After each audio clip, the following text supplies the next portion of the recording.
So, number 56. There is a, let's see, so we have a 2 microcoulomb charged cork ball. So here's what we know. Here's our corked ball, and it's charged. So you know what?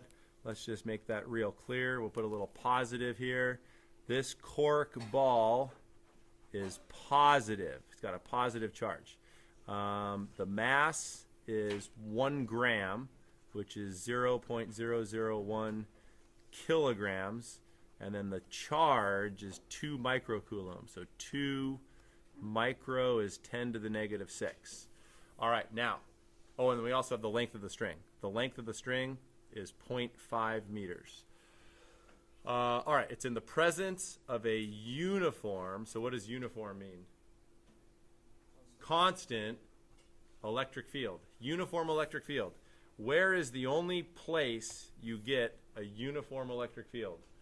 Between oppositely charged parallel plates. So let's just draw this in here so you can really wrap your brain around it. So I'm going to put oppositely charged plates, right, like that.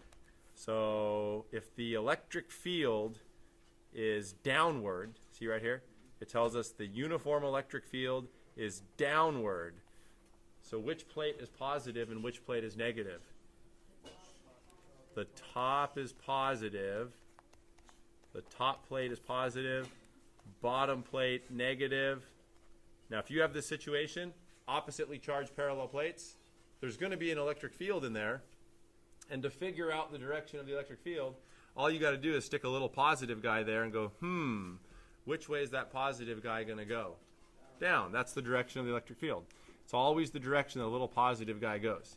Okay? So this electric field goes down like this, and it's constant, stays the same, the same, the same, the same, as opposed to what? When would your electric field not be constant? If you had a point charge, right? So I'm kind of rambling right now, but it's important. This is important rambling. So you got this electric field like this. Look, would this electric field stay constant? No, because as you move away from the big dude, the electric field gets weaker. So you really should know that electric fields are constant between oppositely charged parallel plates. All right, and that's what we have here. So we got this electric field going boom. It's just this field going down like this. Okay, now, see this charge right here? See our charge? Is that charge going to get a force from the electric field? Yeah, because what do electric fields do? They exert force on anything with charge, right? So this charge that's attached to the string is going to get a force. And then we know that the electric field is equal to 10 to the 5th Newton per Coulomb. Okay.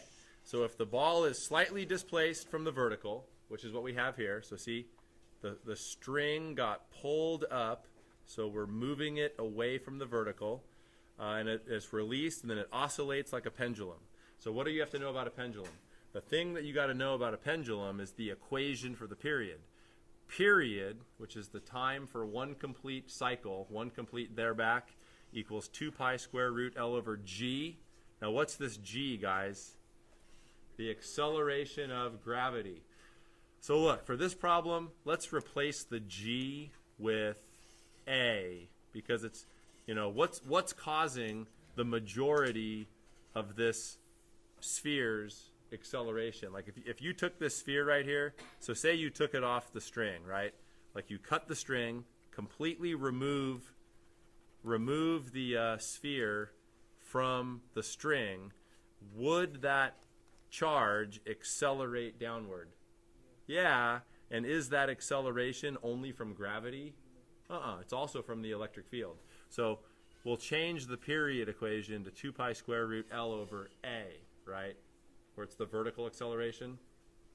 So long story short, in order to find the period of this pendulum, we need to find the acceleration of the charged particle in that electric field. Like if you took this charge off the string and released it, what would be that acceleration? So how are we going to find that acceleration? You go like this. So here's the charge. So take it off the string for a moment. Off the string. What would be the forces on it? the force of the electric field, which is what? QE. That's the equation for force of electric field. And then what else would be on it? mg, right? How do we know to include mg? The reason we know to include mg is they gave us the mass of the ball, right? 1 gram is significant. You could feel that in your hand. That's significant. Okay, now, I'm going to say that down is plus, just to keep things simple. Say that down is plus, up is minus, okay? So now what we do is we sum the forces. If down is plus, then these are both positive. mg plus QE, what does the sum of the forces always equal? ma, right? We have everything in here except for A. So take this equation right here. A is going to be equal to mg plus QE over m. And then you can cancel these m's here. So this is going to be g plus QE over m. All right? When you plug into this equation, so g is what? 9.8. Hey, positive 9.8 or negative 9.8? Positive, because what's our sign convention? I'm saying what? Down is plus, because that's the way the acceleration is going to be. So plug in positive 9.8. What's our q? Q is 2 times 10 to the negative 6. What's e? 10 to the 5th. And m is 0.001. Okay, so when you plug this all in, we get an acceleration equal to 209.8 meter per second squared. So now to find the period that this pendulum would have, you're going to plug into the pendulum equation. 2 pi square root, so the length of the pendulum is 0.5, and then the acceleration is 209.8. So this gives us a period of 0.31 seconds. Okay? Second question, B, should gravity be included in the calculation for part A? Well, definitely, because is gravity contributing to this acceleration of the sphere? Yeah, like there's 2 forces that are pushing the charged cork ball down. mg and QE. If you took mg out, the vertical acceleration would change. Okay? All right. Any questions on this one?